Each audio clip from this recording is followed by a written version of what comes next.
What questions are you asking yourself to build a long-lasting, sustainable business coaching practice? That's our conversation today on the podcast. Let's jump in.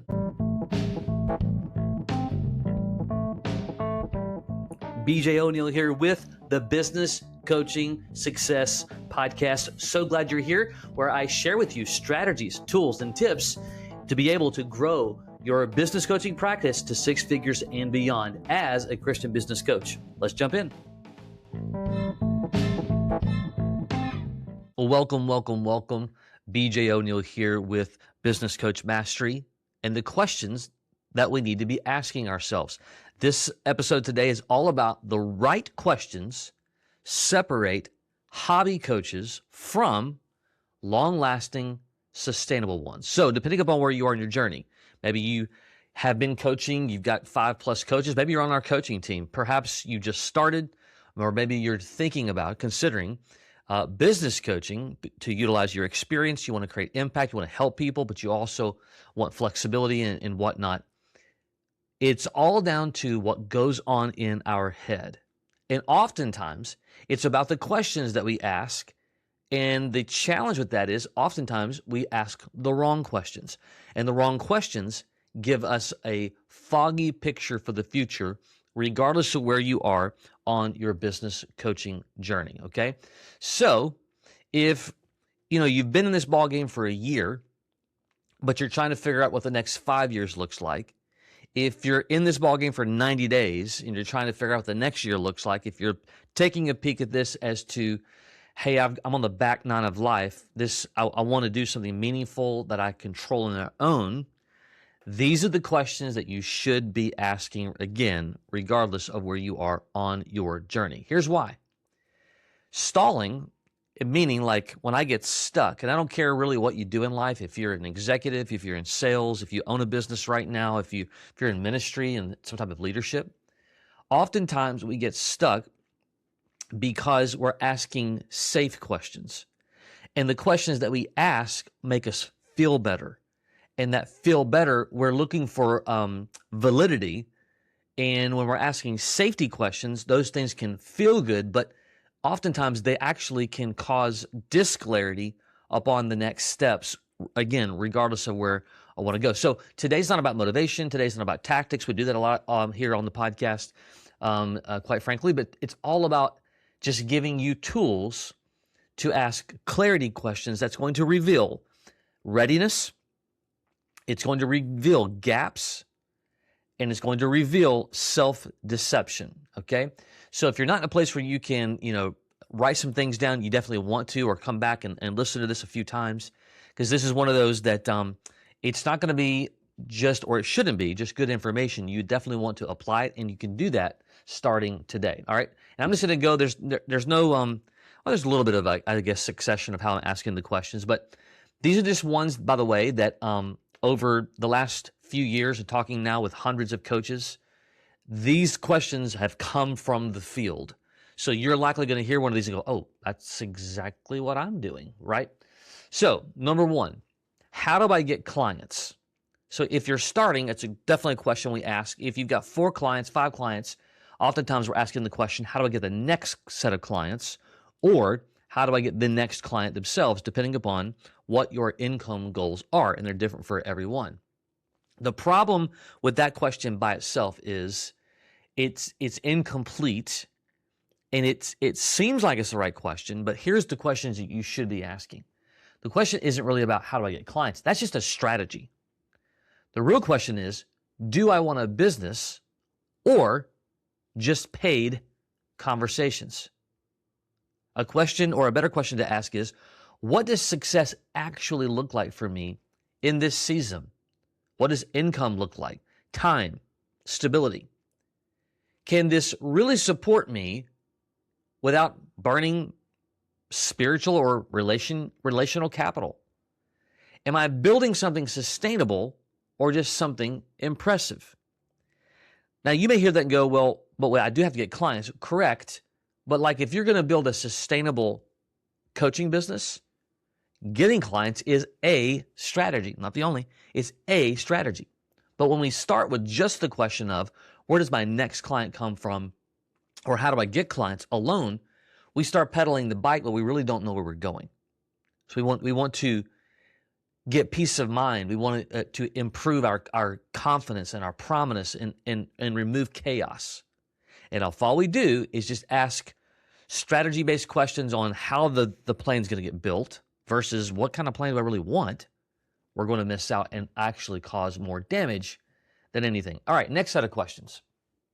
And these are designed really to, quite frankly, to get a little uncomfortable with yourself. And the cool thing is, this is just you asking you.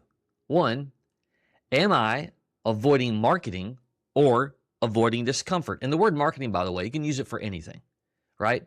And you may say, well, I don't want to be a marketer. Well, no, you don't want to be a marketer. That's the whole point. But when we automatically, without understanding the lay of the land, start saying, well, I don't want to do marketing. I'm avoiding it, whatever. What we're actually probably saying is that that's an uncomfortable conversation for me, or what I believe it to be. Am I actually avoiding discomfort? Because you can do something about that. When you say things like, I don't want to do this and that or whatever, and you don't get down to the root cause of why you feel that way, you can't solve it. Oftentimes, it's more about avoiding discomfort more than anything else. Do I dislike relationship building, or do I dislike unstructured relationship building? Business coaching is about adding value, solving problems, and helping business owners to improve their profitability, their leadership, and their culture. And when we have these questions in our head, it's like, man, I think I just dislike building those relationships. It's like, well, really? Because look, God created you, created me, and He created us to commune together. And when we're going to work with business owners and help them, it is going to require a relationship. So the question really is, perhaps it's about just a lack of structure is probably more than anything, but that's the question to ask. So reframe the question from, maybe, do I just dislike having to do it that way, or do I do a dislike because I don't really have a strong plan to do it that way, right? Or what would happen if I stopped insisting on doing this whole process alone? And by the way, we have coaches on our team who sometimes have been around for a while. They get several clients, and like anything else, they begin to kind of recluse. They get their mojo, they get the bike is moving, they don't need as much hand-holding anymore with our team, which is fine. Except we have an entire community, so why would you want to be in isolation? Isolation is where fear increases. Isolation is where the enemy pops up as believers. It's where the enemy pops up and starts to spread doubt. Things have been moving, you get 4 clients, and all of a sudden you feel like you're stuck. But you haven't been talking to anybody in a community. Why going alone, right? Next set of questions. What have I already tried, and what did it actually produce? And I'm referring, maybe you're listening and perhaps you've been doing some coaching pro bono. Maybe you've been doing some, we'll call it fractional work. In other words, ad hoc. You have a full-time job that somebody pulls you into the mix, and they're paying you for your advice. They're paying you to do some of the job or whatever. But what is it that you've already tried and what it produced? Did effort create momentum or just motion? Have you confused learning with progress? We have an entire stable of coaches who teach and train all week long. And if I'm just being vulnerable, one of the challenges, even in a done-for-you business coaching system, is to stay in learning mode, believing that you're building the business. So the question to ask, and maybe you're on the sideline right now trying to determine if business coaching is the direction you need to take your next chapter. Well, how long have you been having that thought? How long? And I'll tell you, I had the thought for years, and a huge portion of why I really didn't sink my teeth into it and do it completely full time is I didn't know how. I didn't have the clarity on the path. We'll say it that way. All right. Maybe you asked the question, if my current approach worked, wouldn't it already be working? Right? Like if you're piecemealing together, like it's pretty normal that we get coaches who kind of come to us and they've stapled together, things from John Maxwell, things from Dave Ramsey, things from Tony Robbins, Brian Tracy, and the list goes on. And while that sounds like that can work, it will bring fatigue oftentimes, but a question that you need to ask nonetheless. Next set of questions. When we look at the word, what's the right word to apply here? Risk, maybe, or just recklessness. It's what are the questions that are causing me that? Like, what risk am I more comfortable with? That's a great way to say it.